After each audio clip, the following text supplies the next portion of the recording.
another episode of Post-Fades Cheesesteaks. This is episode 80. We're really getting up there, close to a hundo soon. Got to celebrate the round numbers. It's always a good feeling. Of course. And celebrating off an Eagles win this past Sunday against the Panthers. It was That's true. It's good. It's very. It almost felt like a loss, but it was a W in the win column. So it was an interesting game. I'll let you go first on your initial thoughts before we get into the rest of the league. So Eagles recap. How you feeling? I mean, you're right. You hit it on the head. Like, it's kind of tough. Like, they did win. That's the most important thing. This was a game we had to win. But I still I think I felt worse about the team after they won this game than I did after losing to, like, the Chiefs the week before. The defense played great. So let's start with the good stuff. Defense played great. I was very impressed with that. Obviously, big play Slay finally showed up, made some big plays. He was huge. The two interceptions were massive. Nelson, who, I've been critical of every veteran and how he brought in on the defensive side for the 1-year contracts. It was good to see Nelson step up. Hargrave is just an absolute maniac. Like, he is. Yeah, he's an all-pro right now. That's what I mean. Like, I'm expecting to be on the all-pro team. This is incredible what he's doing. He's by far the best player on this team right now. Oh, yeah. It's really, really a comforting sign to see him dominate. Cox has played well.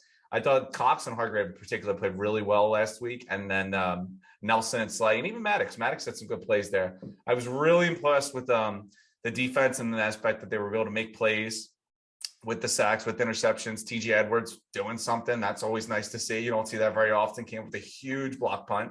I believe he was NFL Special Teams Player of the Week even this week. He was. I think NFC, yeah. NFC, my apologies. Yeah, NFC. So, listen, it's a win. I mean, that's probably the defense is definitely the good side. I mean, they gave up, 17 points? You're going to win a lot of games if you can give up 17 points. The 18, offense is still, or 18, the offense is still a concern. I mean, it's the same thing every week. I'm bitching about the fact that we don't run the ball, which, again, we weren't. And we had penalties, which we had 6 for 60. Not great, but a significant improvement over what I've seen so far. So I'll take that. I worry about other aspects. I mean, I don't think it was a well-coached game at all offensively. Again, the fact we're ignoring to run the ball is brutal. That first half was probably his worst play calling all season. Oh, that was tough, man. That was very tough to watch. And it's just it's little stuff here and there that makes me worried about the coaching staff as well. Like, the penalties were better, but did Miles Sanders run out of bounds twice when you're trying to kill the ball? Like, that, you can't do that, right? Like, and like, it's hard not to get on the coaching about that. I know they're new coaching staff. I know they're learning. But, man, the penalties, the dumb decisions, like, that's tough. Obviously, there was a couple drop balls that were tough. I think Ertz and Goddard both had one. There was the brutal penalty by Greg Ward that called back a touchdown.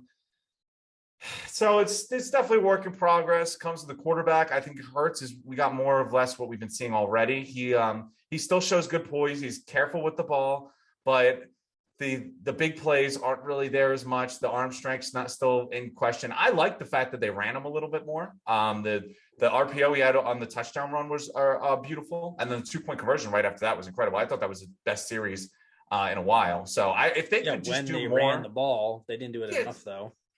Help Hurts out, man. Like, he's a mobile quarterback that is smart and can make good plays. Let him run that RPO. He ran it well in Oklahoma. Like, this is his bread and butter. I don't understand why we don't want to play his strengths. You know what, though? I'm starting to think that it's not all in Sirianni's hands, because there was a lot that came out on Monday and Tuesday about how Lori is, like, pretty involved in, like, giving input into the coaching. I believe that. I definitely believe that. And he was saying something I forget who he was talking to. He told one of the players something about how, or maybe he was being interviewed. I can't remember. But something about how, like, well, the analytics tell us that you can establish the pass. It allows you to run the ball better. It's like, what? No. What? There's like what? How long's the NFL been in the league? 100 years, and I think that's been disproven every one of those years that they've been in existence. Run, and you can open up the pass. It's not really the vice versa. The offensive game plan is such a question mark. Like, what we come up with, the ignoring of the run. I wouldn't be surprised if Lori and Howie's hands are in it. It's tough. I will give Hurts this. Like I said, it was more the same from what I've seen the first couple weeks. The fact that the guy was able to go out there, win the game with a terrible game plan, his coaching staff, and really wasn't getting much help. Like I said, there was bad drops, there was penalties, and then they're not running the ball. the fact that he had the grit, he made plays when he had to, and he went out there and won you the game. That was a good sign. I loved everything about that. I think that was a good stepping stone in his development. Like, you're going to have to win ugly, tough games, and he went out there and did it. Look at the other side. Sam Darnold and also another unproven young quarterback. He looked terrible. He cost his team that game where Hurts did enough to win you an ugly game. And that was the biggest plus I saw. Obviously the defense, and then just the fact that Hurts had the grit and determination and did enough to win the game was what was my biggest takeaway, is positive at least. Sure. Yeah. I think a lot of echoing what you said. I think the defense played really, really well. I think Sam Darnold came back down to earth a bit because I think people were hyping him up, and then he showed his true colors. But I also think the Eagles defense played him really well. It looks like they blitzed a little more, had a little more movement, which is good. They weren't being look what happened. They had Slay run around with DJ Moore. I barely heard DJ Moore's name called at all. He played well. Oh no, he played. Steve Nelson, big play Slay were huge this week. 2 picks for big play Slay, and Nelson had that clutch interception. So yeah, it was a beautiful game. Listen, I haven't seen that from Nelson or Slay all season. That was a good sign because listen, you're gonna have to rely on guys like that. Hargrave, Cox, Slay, Nelson. These are guys you're gonna have to rely on. You know you don't have edge rushers. You know you don't have linebackers. These are your strength of your team, or your corners and your interior D line, and they played well. They big guys for you played well, and it won you the game pretty much. Yeah, I had a feeling that they were pretty solid, but so the top pass defense teams right now, I think the Panthers were number 1, and the Bills were number 2, both at like under 100 or both under 200 passing yards a game. Do you know where the Eagles ranked? I want to say like 270, maybe a little north of that. We'll probably lower. The Eagles rank number 3 in the NFL in pass yards a game allowed with 194. Wow. You have the number 3 pass defense right now. Like, what? That is surprising considering we gave up 40 back-to-back weeks. Yeah, well, because a lot of teams attack us on the ground, and then even like Prescott didn't have huge numbers. I don't think we've had a 300-yard quarterback thrown against us yet. Some of that's going to come down to our offense hasn't been really doing much in the offseason or this season. Same with Mahomes. I don't think went over 300 either. So I doubt that. I think Tyreek Hill himself almost had 200 yards, but I don't remember nobody else. Yeah, nobody else touched the ball besides Tyreek though. So that is true. I think Mahomes had like 280. Hey, listen, we got a short week. We're playing Thursday against the Bucs and Brady. That pass defense is going to have to show up again, though, and we were waiting for this. I think in the last 2 games, the Chiefs and the Cowboys, Hurts is going to have to make plays, and this is going to be another week where he's going to have to make plays, and we haven't seen it yet. I don't expect us to run the ball. If we start running the ball against the number 1 run defense in the league, I'll lose my mind. After we ignored to run the ball against every other team when it would have been a great decision. They have injuries on defense too. Davonte David's out. Their cornerbacks are hurt, so. Hey, you know what? Listen, you want to steal one? But there was a play. I don't remember if you remember seeing it in the Carolina game. It was the offsides penalty, and then Hurts went and just chucked it in the end zone, and it was 10 yards out of bounds. I think it was in the third quarter last. So I was like watching that play, and I was like, this is the perfect, just in a nutshell of a season description of what Jalen Hurts has been. He's smart enough and poised enough in the pocket to see the guy jump off bounds, get out, make the correct read where it just gets someone in the end zone. He's pointing, directing, getting them there. He knows the ball's got to go in the end zone. Makes everything is correct up until when the ball leaves his hand and it goes 10 yards out of bounds and they didn't even get a chance to go get a touchdown or free play. It's like that is where we're missing. And that's why I want to see more of this RPO stuff. I saw it in the Panthers game and it works pretty well. You're not running the ball, but the threat of the Hurts might running, but makes the defensive play honest. And I think that would help them. I think too many times, and this could be where, Laurie's stepping in too much, is they do probably want a guy that's going to sit in the pocket and just sling the ball, 40 times a game, put up 300 yards and all this with the huge arm. And man, I just haven't seen a game plan so far that plays to Hurts' strengths. Like, we got to let the guy succeed, give him a chance. And at one point, what is going to change? Is Hurts going to start doing too much? Is he start going to putting the ball in tough windows and maybe start turning it over a little bit more? Maybe not playing it as safe? Or is Sirianni and this coaching staff going to change the game plan to play to their quarterback's strengths? What are we waiting for? Yeah. I don't know. Still, I mean, they got like it was a positive showing. Hey, you won. You won. I don't want to kill them. There were issues during that game, but they won. I'm a big. They found a way to stay in a game where their offense was abysmal, just couldn't do anything. Yeah, I mean, they had his fucking safety for Christ's sake. Like that's true. That play. Oh, Mike, he's lucky that was a safety because man, if they recovered that a touchdown, I would have lost my mind. He should have jumped on that 100 times before it was even in the end zone. Yeah, there's still moments where it's just like head scratchers. Like it was 2nd and 2, and they didn't run the ball. They had Hurts drop back, and he got hammered, and they lost like 10 yards. I'm just like, why? Like that's where you run the ball. We saw Dallas run all over the Panthers last week. Ezekiel Elliott was one of my studs, and he ran all over that team. Their Panthers are top 3 in sacks and pressures and quarterback hits on all those stats. You started 4 backup offensive linemen. Mulatto played. I apologize. So I think it was only 3 backup offensive linemen. Like I'm just baffled on what would it take for you to run the ball? Like what more do you possibly need to run the ball? Yeah. It's tough. I mean, it was a frustrating game. Frustrating win. Temple alum Hassan Reddick was causing havoc. He had like 2 sacks. Back-to-back plays. Yeah. I know on Mulatto. The one he got off so quick. I was like, holy hell. Like Hurts didn't even get through his drop back yet, and he was already in the backfield. I was like, damn. I was saying this going into this game. Obviously, Lane Johnson's got personal matters on that we're not exactly sure what's going on there exactly. Yeah. Doesn't sound good. So, prayers out to him. I hope it gets resolved and everything.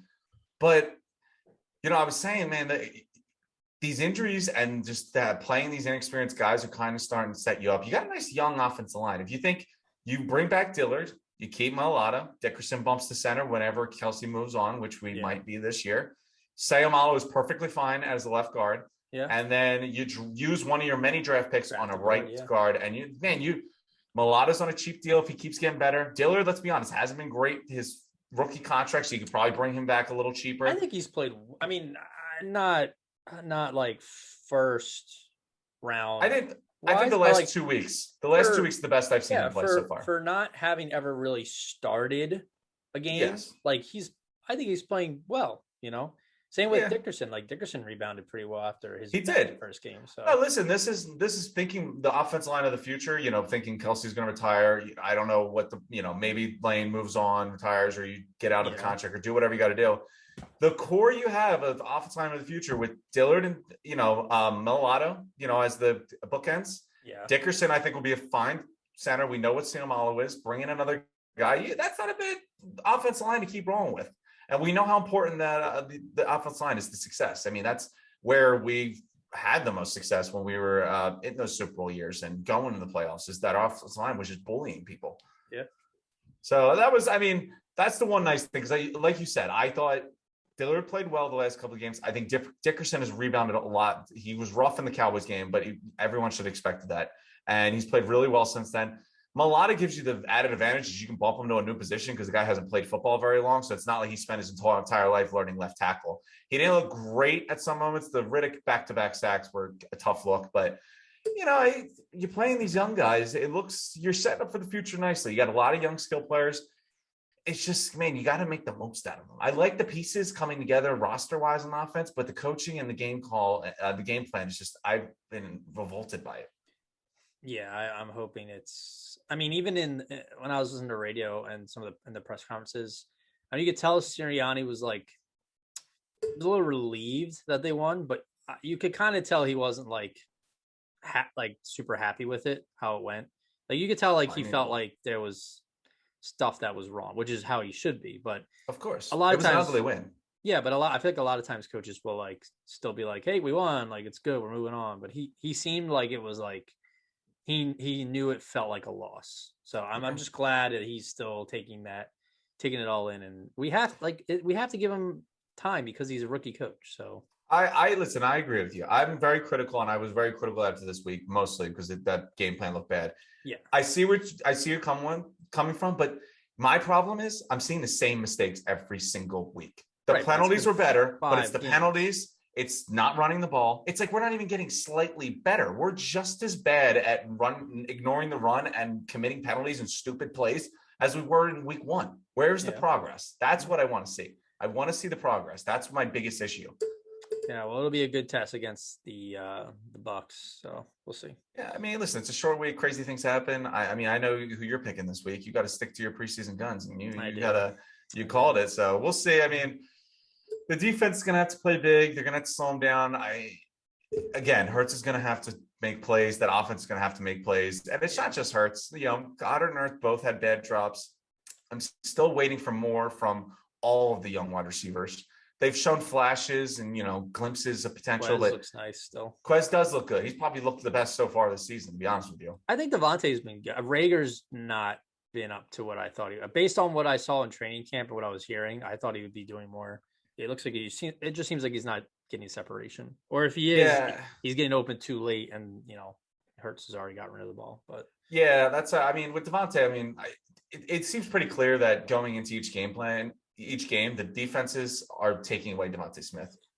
I like the coverage and the focus seems to be more on Davonte Smith than it is, and obviously they ignore the run game because it never happens, and you don't really have much outside of Davonte Smith. Watkins look good, but like you said, Rager's look bad. Goddard's been nice when they give him the ball. Yeah, he's been a yards after catch machine. Do you see the one where he literally threw 3 people off of him just to get 5 more yards? Oh no, Goddard's been inconsistent too. He had a great play there. He had a bad drop, and he's had other bad drops this season. He was off balance. He should. If it touches your hand, you catch. That's my philosophy. I agree, but I do think it was a very difficult catch. So here's my question for you. Obviously, no one expected Zach Ertz to be here in the beginning of the season. Sure.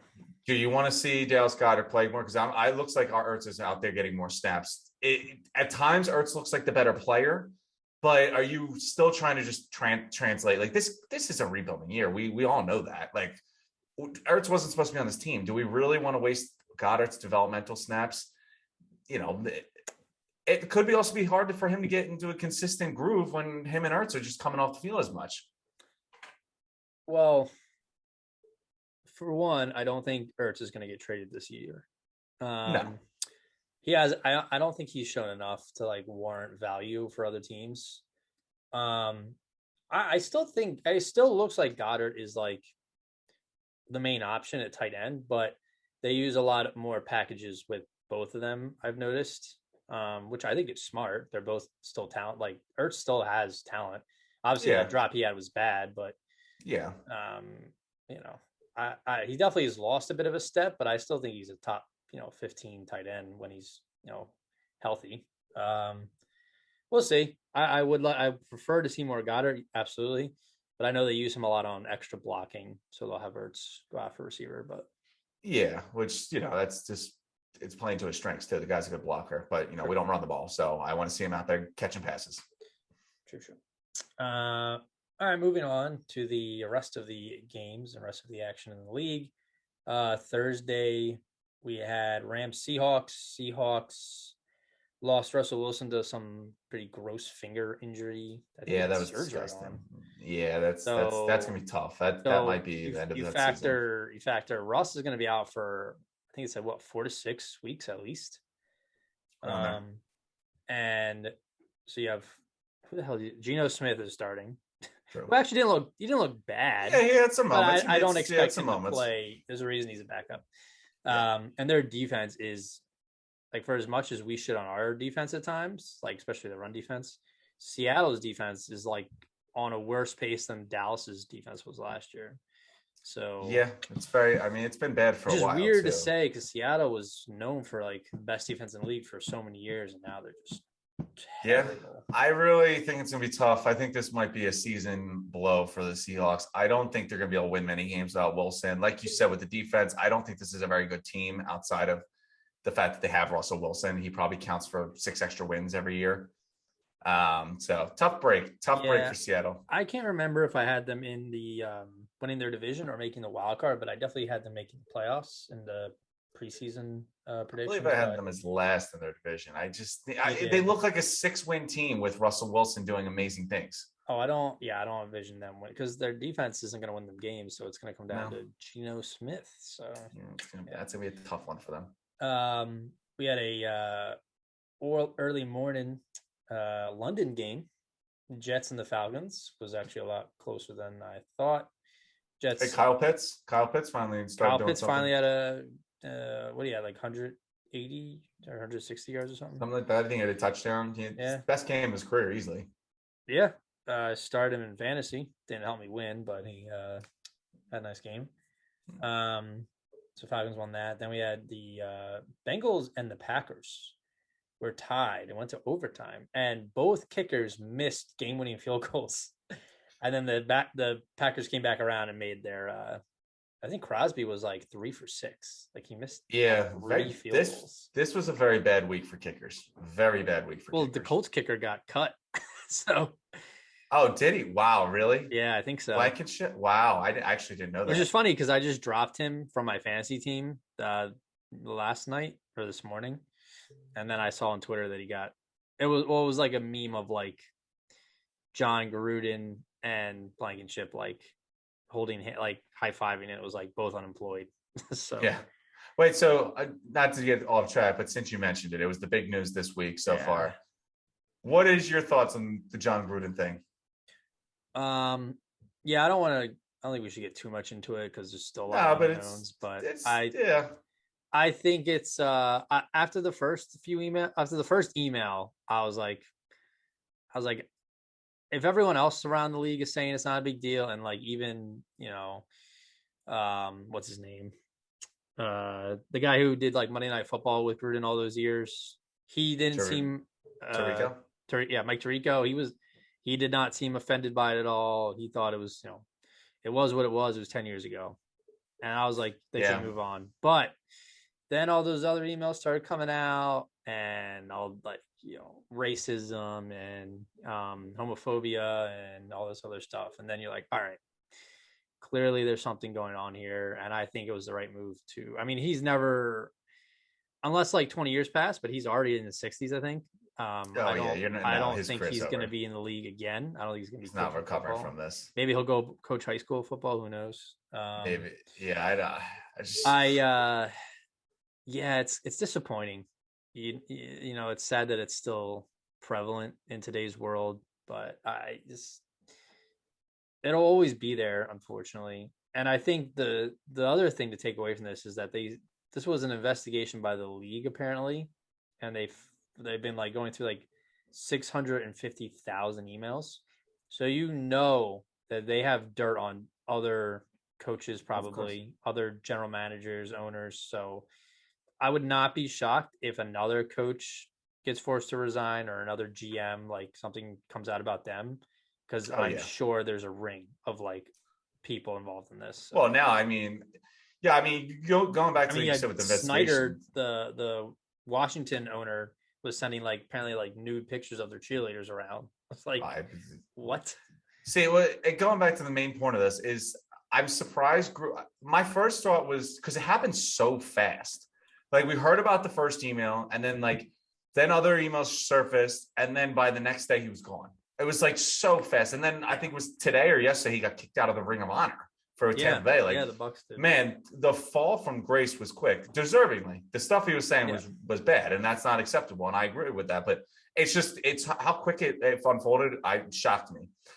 Like you said, with the investigation, this is not the end. There will be more coming out. Like you said, the investigation was started because the Washington football team got in trouble. Yeah. And the NFL was reviewing there. I think it's a tough break for Gruden. I mean, I'm not going to condone his behavior, but tough break when they dig up your personal emails to someone that used to work for the Washington team they're investigating 10 years ago when you've never worked there or don't work there now. Yeah. But yeah, no, like I said, I'm not excusing the behavior. It's interesting how this whole thing's playing out. I definitely think there's more to it. The players have already petitioned for the emails. The real question, and I'm waiting to see, is listen, and it looked like the NFL pushed Gruden out. Like they gave Mark Davis no ultimatum. And I mean, he called out the commissioner. So I don't think Gruden was going to last regardless. Well, but here's the real question is Gruden sending these emails to the president of the Washington football team, Bruce Allen, who was employed and hired and worked hand in hand with Dan Snyder. I don't think it's too hard to assume that Dan Snyder and Bruce Allen are probably pretty aligned with this behavior and attitude. And I think it's going to look real bad for Dan Snyder if they're this in depth that they're yeah. firing John Gruden from 10 years ago. And then it's going to come down to this. Is Goodell going to push out one of his owners? One of his big franchise owners has been an owner for a while. And I think he's going to have plenty of evidence. If you were able to get rid of Gruden so fast, and I'm curious to see if Goodell puts it down the line and forces out one of his biggest owners in the sport. Yeah. It's a fine line to walk because on one hand, it's just not acceptable, especially in this profession. And then there's the other hand where it's like, I don't know. Sometimes I just feel like everybody's way too offended by everything. And it's hard. It's hard to say, especially coming from like our perspective, but I just remember it always was like sticks and stones may break my bones, but words never hurt me. And now it's all like cancel culture. But no, and I agree with you. Like Gruden should have been fired, should be banned from the NFL because everything that was said in those emails is unaccepted. But I think for people to say, his life should be ruined, this and that is like, I think you need to like take a step back and. What more do you want from the guy? You've already taken his job, his taken career's his respect. ruined. Exactly. So like, what else do you? Yeah, I don't. I culture is not good, but I don't condone his behavior, what he said at all.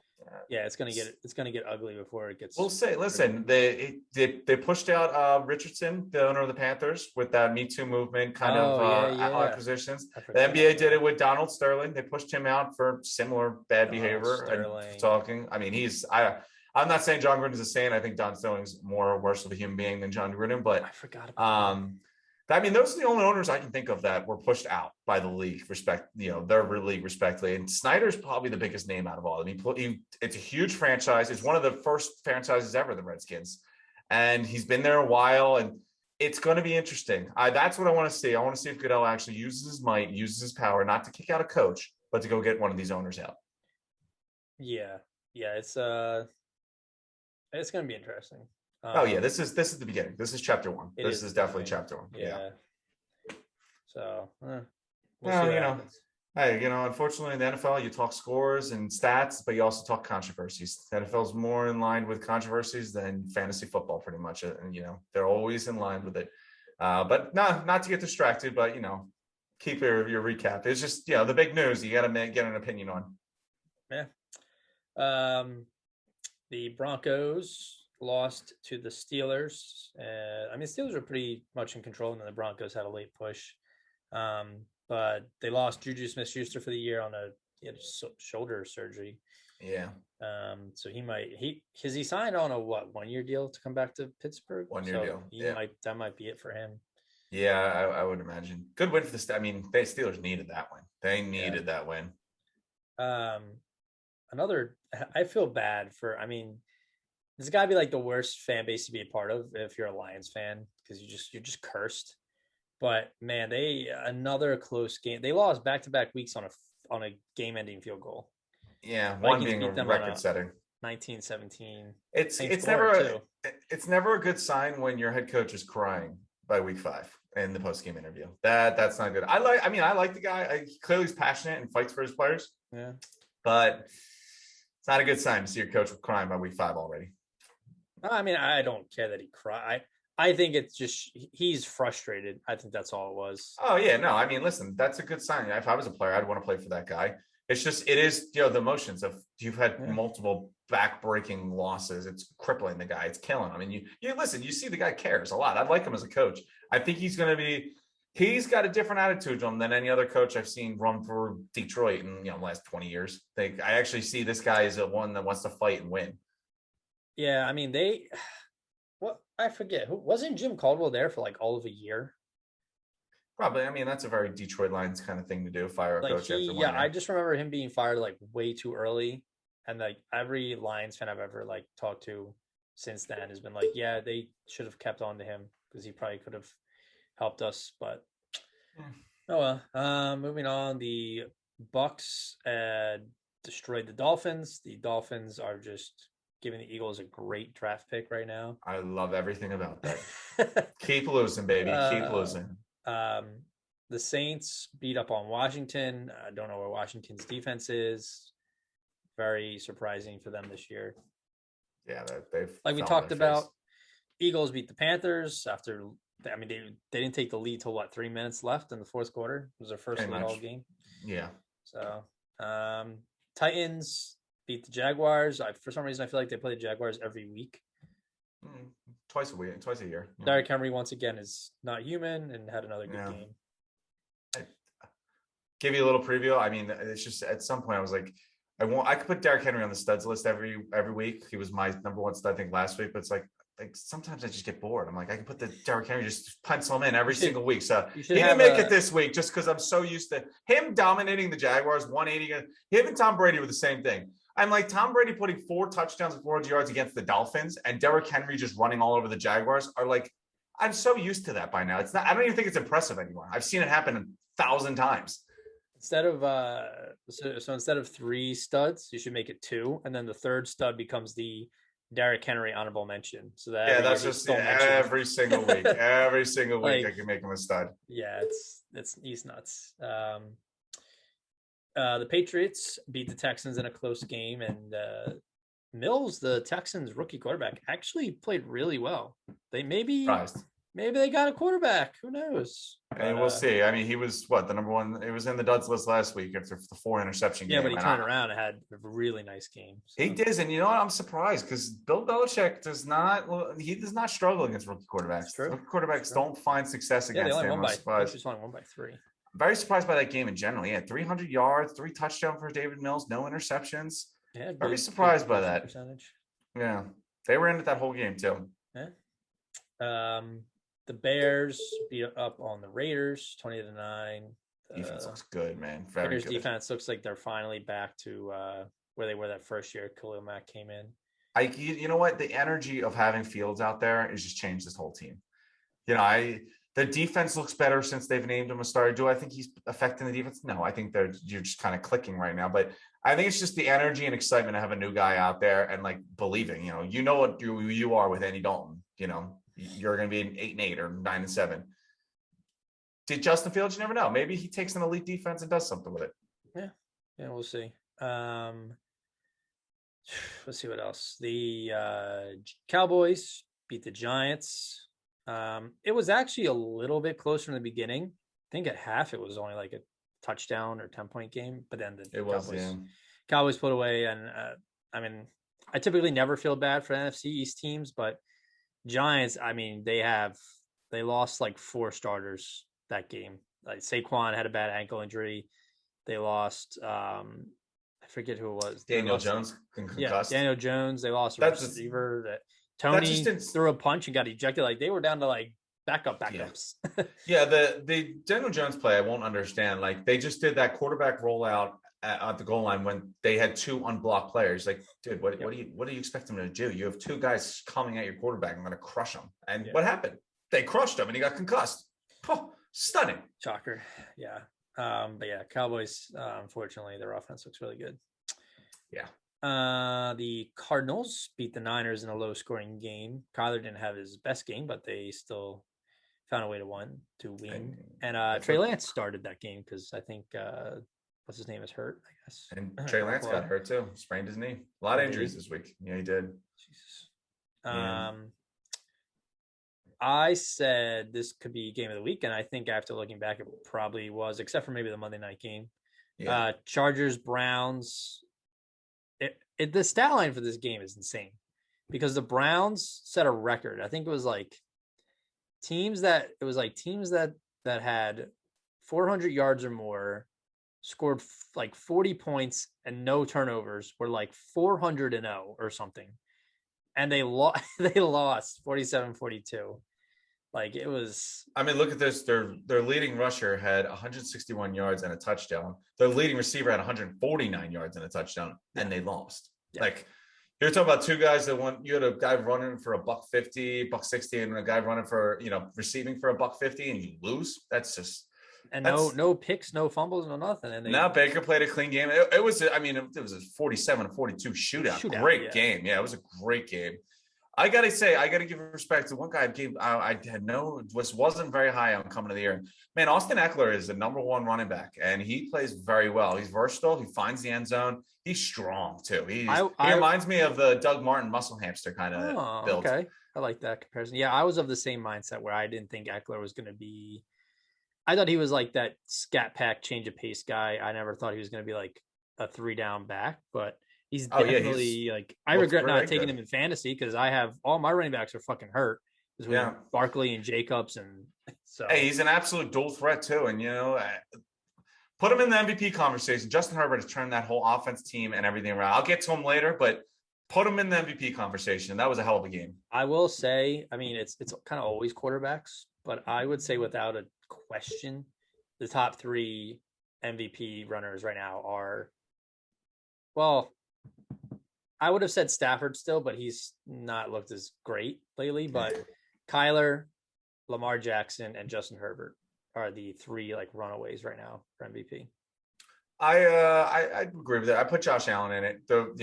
Ever since they've lost the Steelers, they have been a nightmare. And I mean, the Sunday night game this past week, they beat the Chiefs, and it was pretty handily. It really wasn't that close to the game. Yeah, speaking of Bills beat the Chiefs 38-20. It was a little close in the beginning, and then but the Bills kind of just owned the game the whole time, and then like an hour and a half lightning delay.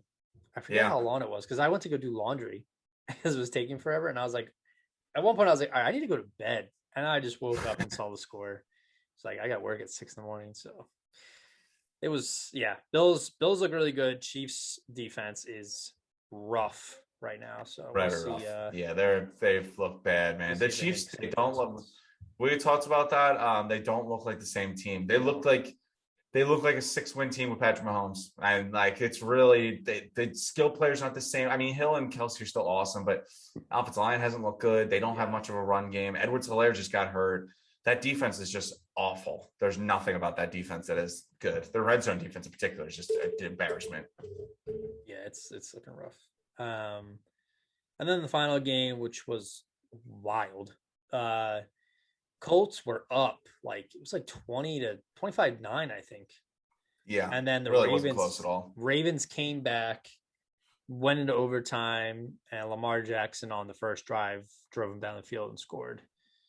I will say this game was very upsetting to me because I had a 10-point lead in fantasy football, and I had the Colts kicker, and I was going against Mark Andrews, and I was like, Mark Andrews hasn't had a touchdown all year. He hasn't really put up a lot of yards. I'll be fine. Mark Andrews had 40 fantasy points. He violated me. I was not happy. Did he even like buy you dinner or anything after? No. Or he just went in and did his thing? Just did his thing. Just he had like almost like 150 receiving yards or something, like 2 or 3 touchdowns. He was what's Lamar Jackson's number 1 target there. He looked great. Yeah. They were in sync. Everything he was just the one drive. It was just them the whole time, back and forth. So it was impressive. Lamar looked really good, spreading the ball all over the field too. I will say that's. I mean, I have a lot of like criticisms on Lamar because his passing's never been like great, but he was like, I think it was like 43 of like 48 or something, and like 400 yards, and like how many like. He had a phenomenal pass. He's given us a lot of incredible games in his career. I think this is the best game I've seen him play. It was really incredible. I'll get to him. He's definitely on the list. Don't you worry about that. I think back-to-back participant now, but he had a hell of a game. The comeback was incredible. The way he did it was incredible. I mean, even give the other guy credit. Wentz actually played a pretty good game, but not enough to help them win, I guess. Hey, I mean, he wasn't the reason they lost that game. Yeah, no. I saw him make some good throws. Yeah, but some of those field goals you missed, you gotta find a way to finish them, get them in the end zone. This would have never been an issue. Yeah, I forget who it was. Someone was like, "How the hell do you miss those field goals with those fucking binoculars on?" Yeah, that's a good point. Rodrigo has the glasses. He's got such a good look, and I'm upset to hear that he's released out of the league. He wasn't a bad kicker either, but he had an injury. He was terrible. So, all right. Well, speaking of Lamar and Josh Allen and other studs, would you like to roll into that? Who do you want to do? If you want to do the disappointers first? Nah, in a positive mood. The Eagles won. Yeah, Okay. well, the Eagles won. We're in a positive mood. This is a win week.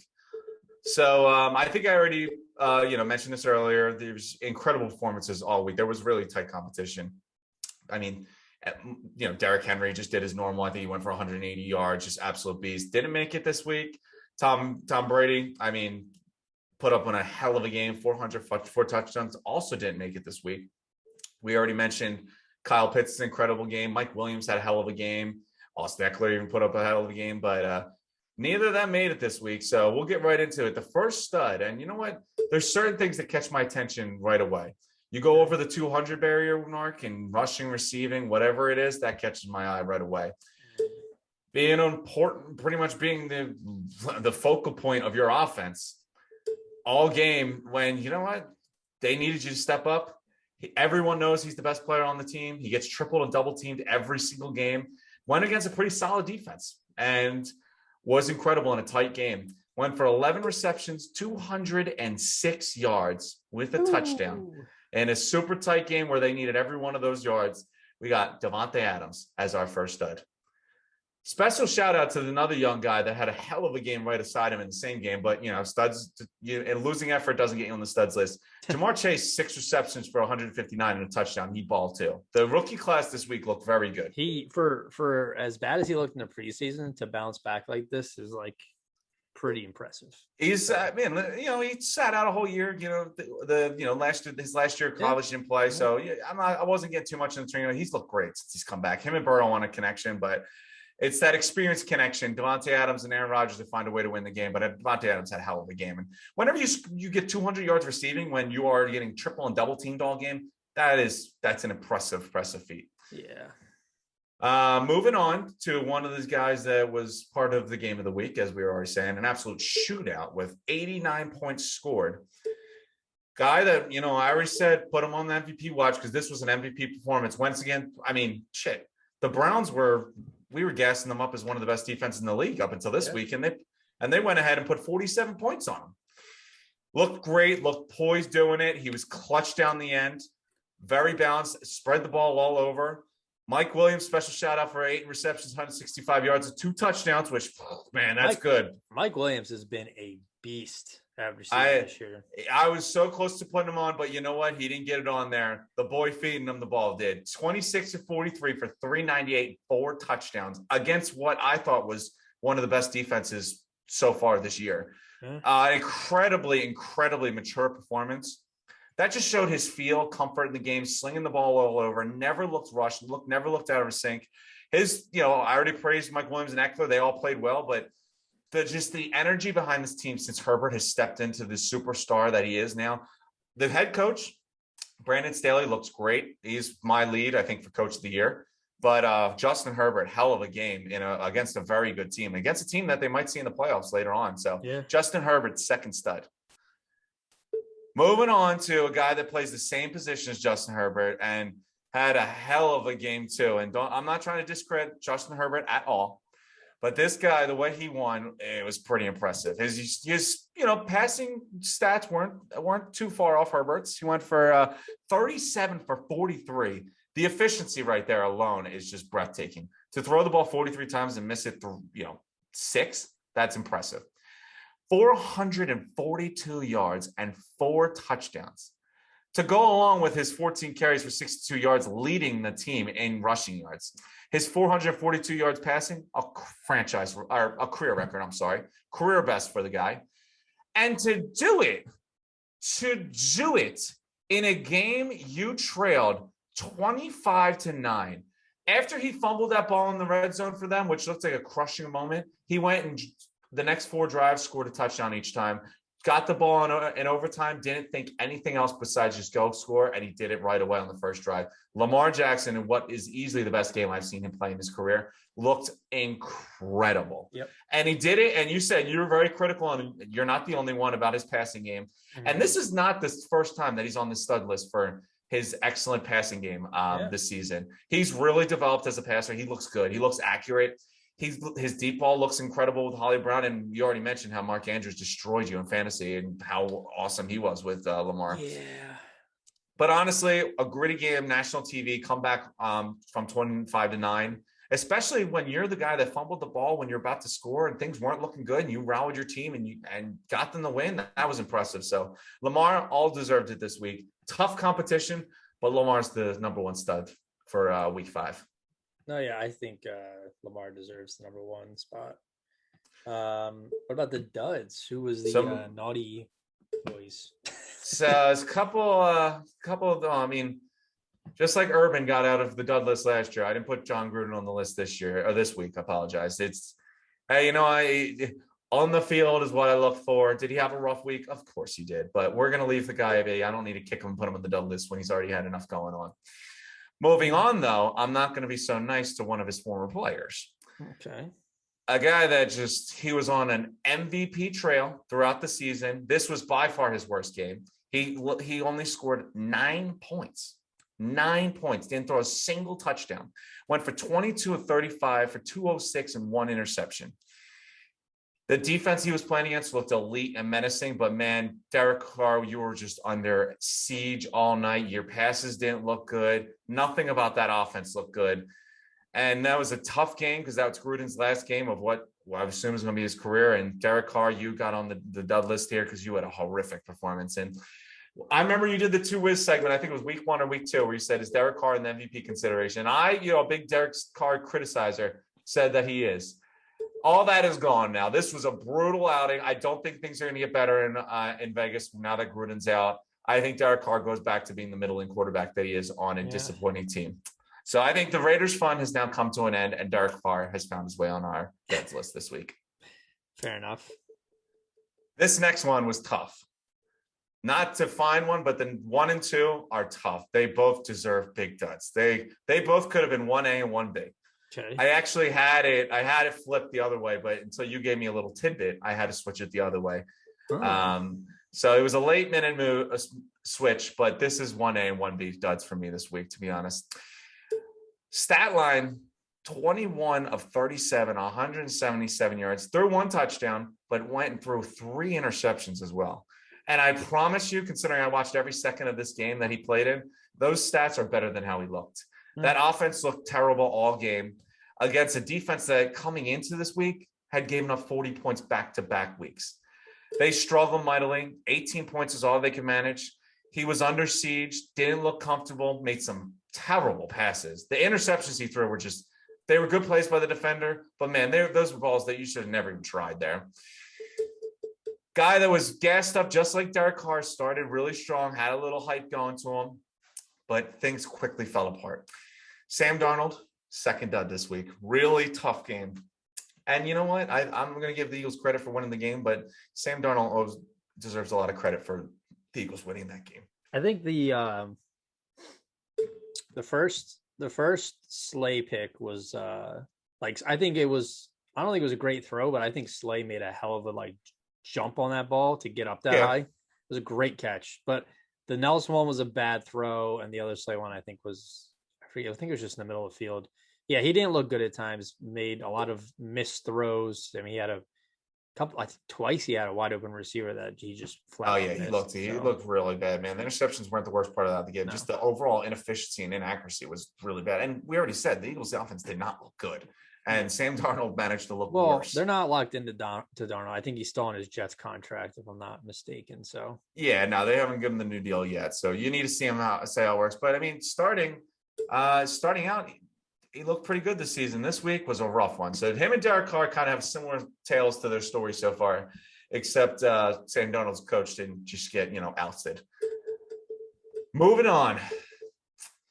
I watched this game too. This was one I watched a lot of. We already talked about the massive, massive deficit that the opposing team came back from. A game that honestly the Colts never should have lost. Up 25-9. The offense kept moving the ball. Wentz never looked bad. I thought they ran the ball well. Taylor had a good game and everything. Yeah. But there was one critical player that really hurt them. And tough position, to get away with when you're having a rough game. 2 for 4 on field goals. There was one moment where, my God, I was confused. They sent the punter out to kick a field goal. Marlon Humphrey drops off sides. They redo it. And then they bring in Blankenship. Like, what did Blankenship have no idea that on a field goal the kicker is required to be out there, or did he think that they were switching out? To go on with the fact that he missed the game-winning field goal to go in overtime, not show up on the field when they go for that field goal. He also managed to miss an extra point. And you know what? It was the little cherry on top that I actually did not know until you told me today that he got released. So when you lose your job and you lose your team the game and you miss half your field goals and an extra point, you find yourself as the number one dud. Rodrigo Blankenship, sorry to see you go, buddy. Best of luck. Number one dud. That's a little rough. I mean, he was injured. Did you watch that game? Well, then why did he go out? I'm pretty sure one of them got blocked, didn't it? It did. Okay, I apologize, but still. The guy forgot to show up on the first attempt that Monaghan jumped off. Missed extra point. I mean, even if your leg was severed, I think you can make an extra point. And then missed the field goal that cost you the game. Once they went to overtime, you knew they were losing that game because they had no confidence in the kicker anymore. Well, I'm double checking my facts to make sure he actually was released. I don't know if he was, but I saw someone say he was. So no, you told me you seemed very confident about this. Oh, I think they're bringing in other kickers because of his injury, but I think technically he's still on the team. So I lied to you. You fiend. All you do is lie to me. But yeah. So all right. Good stud dud list. Yeah. Rough job for kickers. If you're good, you're good. And if you're bad, you get criticized. So listen, rough week for kickers. I mean, Mason Crosby missed it. The Vikings guy or the Bengals guy, missed it as well. And look, last week I did a first for studs. I put a kicker on the list. And then look at what happened. Very next week we put a kicker back on the duds list. So it is what it is. Yeah. Speaking of kickers, Jake Elliott's actually been much better this year for the Eagles than he has last year. I mean, he made a couple big kicks for you this past week. So yeah. All right. Moving on to our segment, Too Much Whiz. Okay. Got another 3 rounds of, I guess we can call them 3 cheesesteaks. So the first one, Too Much Whiz. Jalen Hurts will end the season as the Eagles' leading rusher over Sanders and Gainwell. Because right now he is the leading rusher. You know what? I mean, 2 parts go into this. One, we don't run the ball with running backs, and 2, I think that they look pretty good doing that RPO stuff. I expect more of that. I hope to see more of that. I'm going to say not too much, Wiz. I think there's a very strong chance that Hurts leads this team in rushing. I mean, it's not unheard of. Lamar Jackson's done it, obviously. Josh Allen has done it, I think, twice. So it's not completely unheard of. Yeah. But is it going to be disgusting if it happens? Yeah, of course. But I think just unless something changes and they start running the ball with the running backs, if you don't give your running backs a chance, they're not going to put up yards. Yeah. We'll see. I mean, I wouldn't be shocked if, Sanders doesn't seem like the kind of me first guy to me. But I mean, I wouldn't be shocked if news came out that he requested a trade or something, just because he's not getting used at all. He's a good running back. He's got talent. I mean, yeah. I don't know why they don't want to feed. They ran him twice in the fourth quarter, and he got almost first downs on both those runs. I'm just you see he's got 4.5 yards per carry or something. Give him the fucking ball. It's funny. Everyone, I'm not going to give the Eagles credit because they had to run the ball at the end of the game. Yeah. But everyone knew you were going to run the ball to try to kill the clock. And then guess what happened? It still worked. Yeah. The Panthers knew what you were trying to do, and you were still getting big runs. But yet we won't do that at any other point in the game besides killing the clock. What are we thinking? I think you are right. I mean, they seem to be very high on Gainwell. He's played a lot, and he's looked good when he's played. So I think that's also going to hurt Sanders and getting carries and touches, and might help Hurts lead the team in rushing because Gainwell and Sanders look like they're going to continue to split for the rest of the season. They might. All right. We'll see. Too much whiz. The Kansas City Chiefs will not win their division.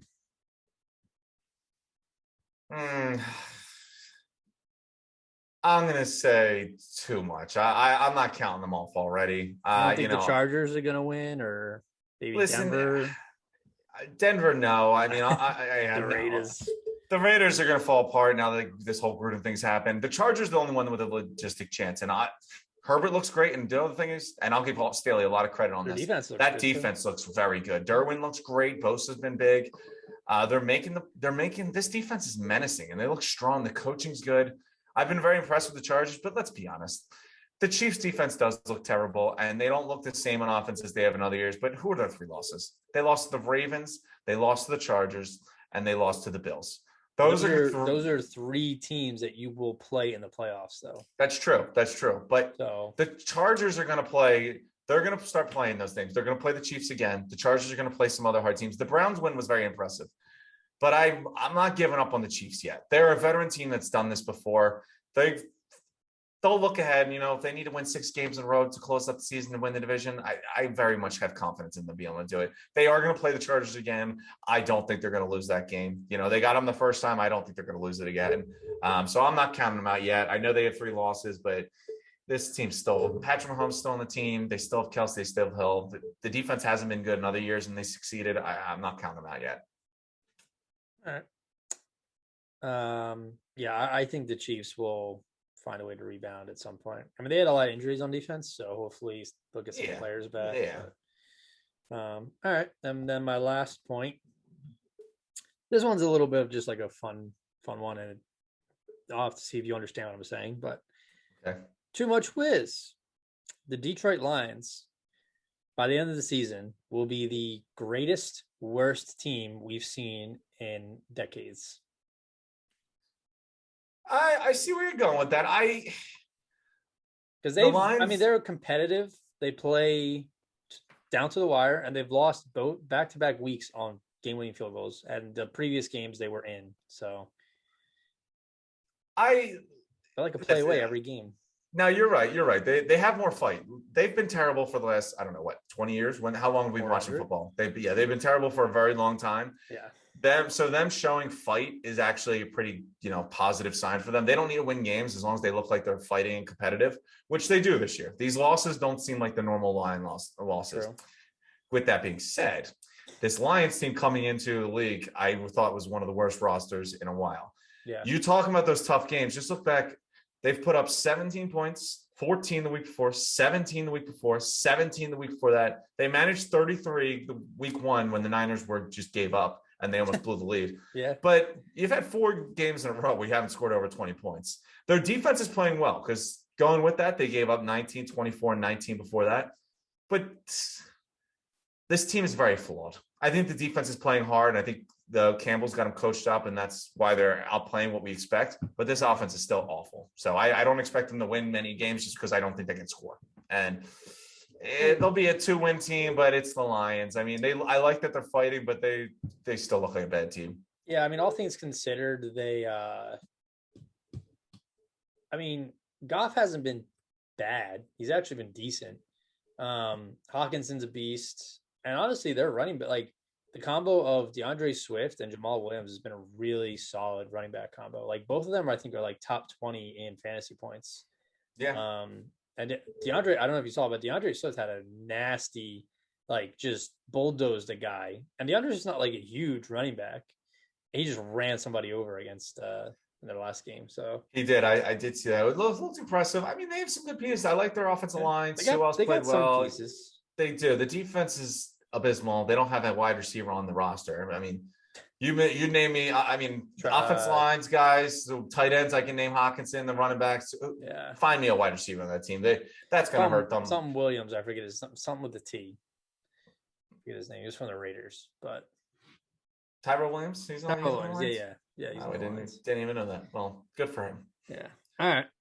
Well, that's our too much whiz. So you say what? Too much whiz on the Lions being the best worst team? Yeah, they still look like just a bad team. I mean, yeah, they're fighting. I thought it was a fun little. Yeah, I like it. I mean, comparing the Jaguars, I don't think are the worst team in the world. I mean, they do have some fight. They've lost some close games. They have some moments, but ultimately they are bad teams for a reason. True. Jags have lost 20 straight games. Yeah, that's you know what. You know who loves?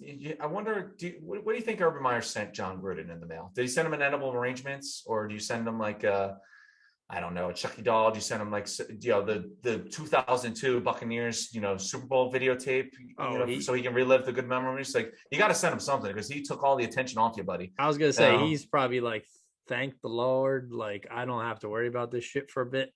Like, give him at least an edible arrangement. John Gruden deserves an edible arrangement from Urban Mile. That's all I'm saying. Alrighty, last leg of our episode here. We do our power rankings and then we get into our game picks for the next week. So. Coming in number 10 in our power rankings, a little bit of a shocker, but we have the Cincinnati Bengals. That's right. The Cincinnati Bengals are a good, relevant team for the first time since Chad Johnson, Ocho Cinco, and Hushmanzada were tearing up the field. You're not wrong about that. That's true. They have been impressive. Yeah. They've looked good. Like, defense has been decent. Joe Burrow's been really, really impressive. Obviously, like you said, Jamar Chase has been a beast. They have Joe Mixon, who's a beast. Like, they have a lot of good pieces, good receiving core. So and they play every team well. I mean, they took the Packers to overtime. Packers, I think I had as one of my. I think I had them in the championship game. So yeah, I mean, hey, definitely a good benchmark team. You hang with them, you can hang with anyone. Yeah. Coming to number 9, we have the Browns. Dropped a couple spots just because of the loss, but. Still, I think a top 10 team, and they're definitely. They were in that game all day. Yeah, I had them in my AFC Championship game when I did my preseason predictions. I think they're still gonna. I mean, Myles Garrett's number 1 in sacks. He was like, I think it's 7 or 8 sacks, and Hargrave is actually, I think, 4th with 6. So. Yeah. So the Browns at 9. Then we have pains me to say this. We have the Dallas Cowboys at number 8. Defense has improved. Good corner and Diggs. He's playing really well. 6 picks through 5 games is pretty nuts. You know what kills me is not having them on the list, but the fact that I have to defend and fight for them to be on the list. Listen, I don't want to defend and fight for them, but I'm not foolish at the same time. I know they're a top 10 team. Their offense has been very, very good. So we'll leave it at that. Packers at number 7. Just like the Bills, they've rebounded from their week 1 loss and shown everyone that they haven't really exploded yet, which I'm surprised, but they're finding ways to win, and that's what good teams do. So this week was a perfect example of that. Your kicker missed the late field goal. It was tight game all there. You got in overtime. You still find a way to win that game. True.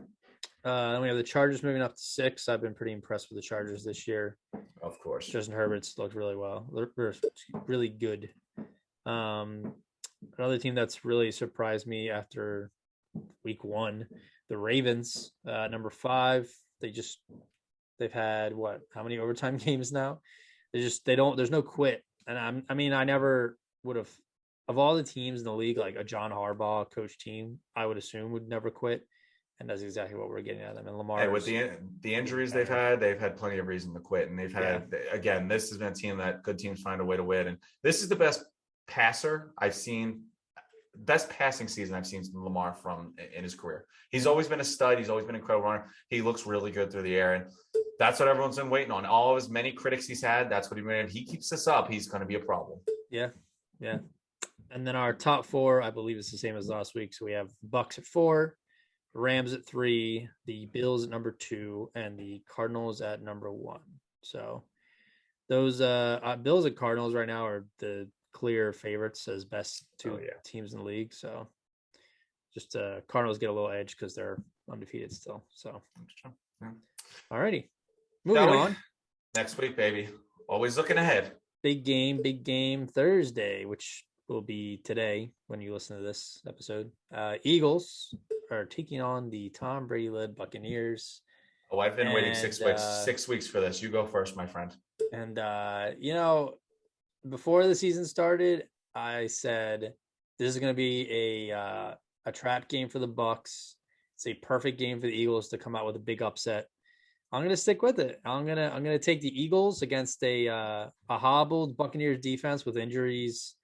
Tom Brady who has got a hand problem right now. They're going to try and run the ball in the Eagles. I hope they have a good game plan for it and they make it a close game and Jalen Hurts does some fourth quarter magic again and get some good rushing yards to put us into a position to win. And I think they'll win. I'll even give you a score. Let's go with okay, all right. I'm going to go 28-24 Eagles. Okay, not bad. I like that. You're thinking big points from this offense. So, yeah, I'm definitely not going to go with the Eagles. No offense. I just, like I said before, this is going to be a game where I need Hurts to really put up some plays, and the offense in general, not just Hurts, but the offense in general. And Darnold could have been, you know what? You could have named Sam Darnold the MVP of the Eagles last week.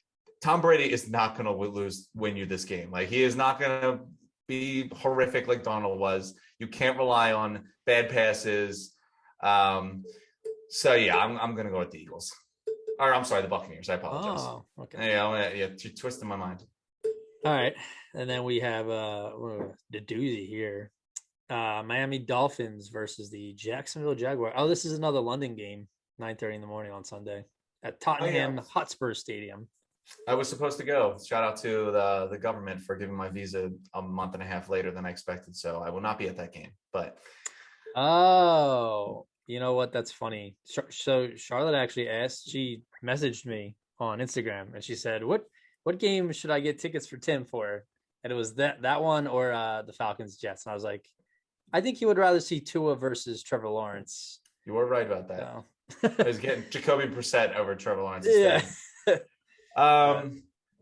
The Jaguars, I mean, they've had moments. They've been in tight games. They haven't looked terrible. The Urban thing has really hurt them. I think it's just been a distraction. It showed last week, but they'll probably get fired, honestly, at the end of the year. Honestly, the Dolphins have got to be the biggest disappointment. Them and the Redskins defense, they've got to be the biggest disappointment the whole year. I'm rooting for the Dolphins to lose every game, and I think, listen, Trevor Lawrence is going to win one of these games. He's too good. He does throw a lot of picks, but every rookie does. Peyton Manning, I think, has the record. He's got his moments. He still shows you why he's Trevor Lawrence, and I think he's going to do that against the Dolphins. So I'm going to go Jags. Okay, fair enough. I'm going to go Jags as well. I think Trevor Lawrence gets his first W, and I feel like they tend to play better in London. Aren't they like the residential London team? I mean, yeah, they are pretty much. Yeah, that's pretty much their home stadium. So yeah. All right. And then we have Green Bay at Chicago, a divisional game. So I'm sure that'll be a violent one. I still not like Chicago's offense still doesn't do anything for me. Like you said, their defense has looked really good, but I think Rodgers is going to take care of business. I'll take Packers. Yeah, this is tough. You know what? Aaron Rodgers, he never loses the Bears, but it's also a division game. It's tight. That defense did look really impressive last week. Justin Fields is going to play. I'm going to go with the young buck. I think the Bears pull off a win here. I love how you led that off. You're like, Aaron Rodgers never loses to the Bears. So I'm going to take the Bears. Like, there you go. Hey, you know what? It's division games. And you know what's something I'm telling you, I was watching that Bears game, and Carr obviously made the dud list, but that defense was more of the cause of that. They were just incredible. They looked like the elite defense when they had Trubisky, and it's all coming. Khalil Mack is having a great year. Roquan Smith, who I know you hate, was incredible. And so I'm going to say they steal this one. I think they steal this one. Is it in Lambeau or is it in Soldier Field? It is in Soldier Field. I feel even better now. Justin Fields gives him a little magic. Hey, rookie's going to go out there, run all over. Not a lot of game tape on him. I think he catches that Packers defense sleeping, and I'm gonna take the Bears in an upset. Okay. We were just talking about this team. The Detroit Lions welcome the Cincinnati Bengals to Detroit. I want to pick the Lions, but I think Cincinnati's been pretty strong so far, so I'm gonna take the Bengals. This sounds like another heartbreaking loss for the Lions, to be honest with you. I think the Bengals they're in our top 10. They're getting to that point where they're not a normal Bengals team. They're a team that's pretty solid and they can win those tough games. You know, like we've been saying, good teams find a way to win.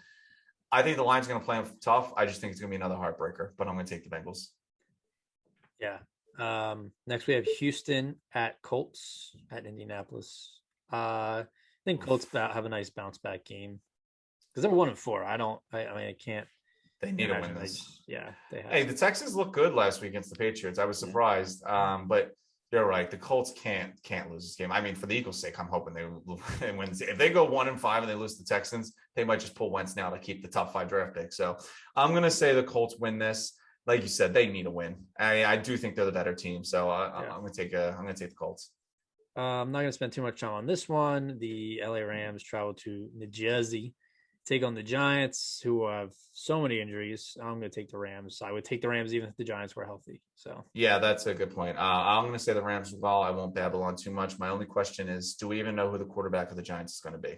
Now that assuming Jones is probably still trying to figure out how to spell his own first name. what's his name? Mike Glennon, who I Oh, thought you're retired right. like 10 years ago, but apparently he's still in the league. So Yeah, whenever you say, "Oh, I thought that guy retired 10 years ago," I don't feel confident about it. So yeah, I'm gonna take the Rams. yeah. They don't have to explain any I saw further. that and I was like, is that his son? Like I could have sworn Mike Glennon was so much older.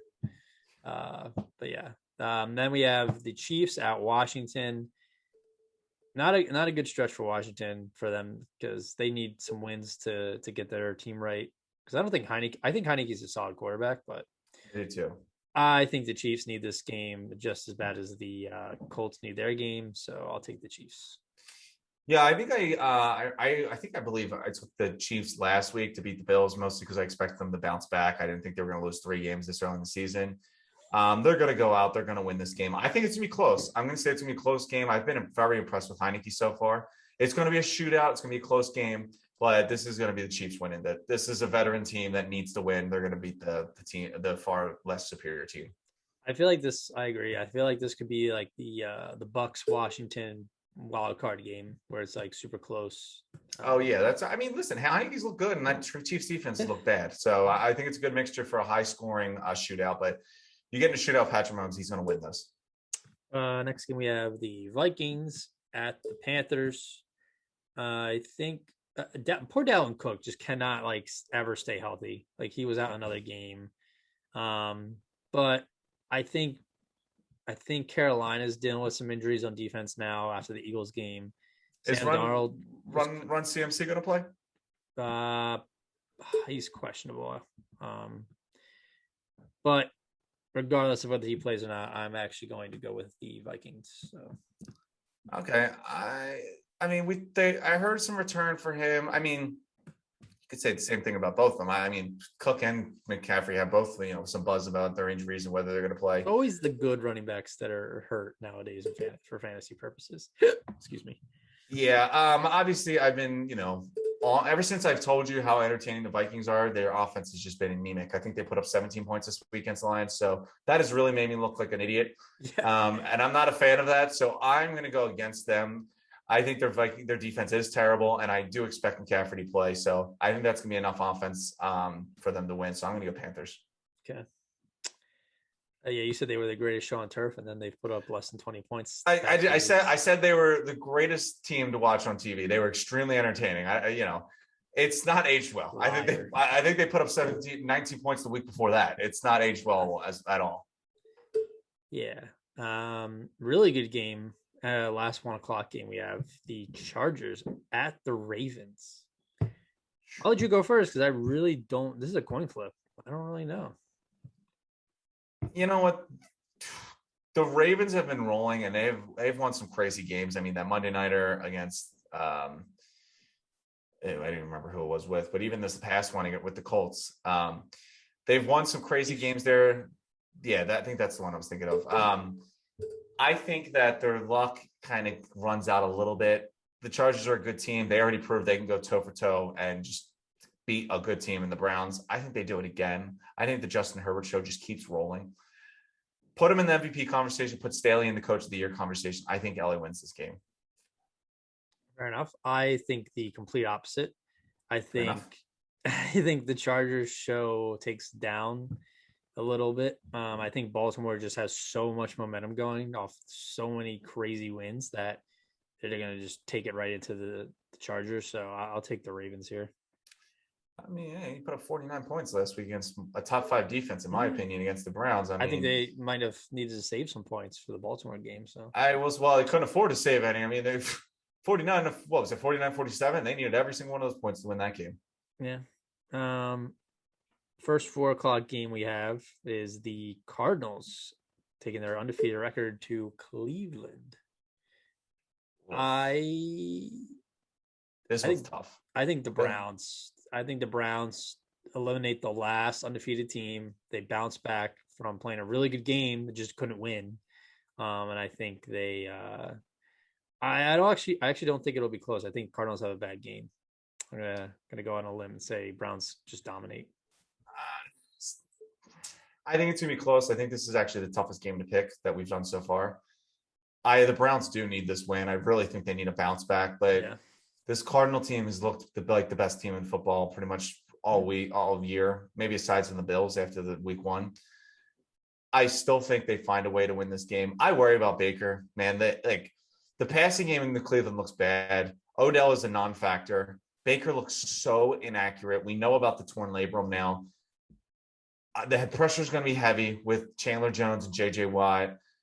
The Cardinals can score at will with them, just like the Chargers did. I'm going to say the Cardinals win this game and keep the undefeated season. I'll say I think Chandler Jones is in COVID protocol right now, so he might not even play.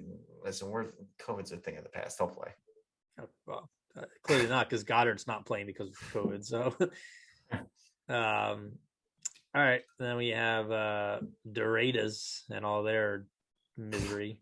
There's no way against the Broncos. Yeah, there's no way. Normally, you would say, "Oh, they'll like rally around each other." I think it's like a bad, it's just such a negative space right now. So I mean, the Broncos. You could look at the two things. You could look at what the Jaguars did to the Titans, or had done to them by the Titans after the whole urban run thing came out. They clearly just looked distracted, got smacked. Obviously, the Raiders are going to be distracted. They just lost their coach, and it's kind of hard to put a cold game plan in as interim head coach when you were expected to be the special teams coach up until 3 days ago. Yeah. So I don't think the Raiders are going to win this. Give me the Broncos. All right.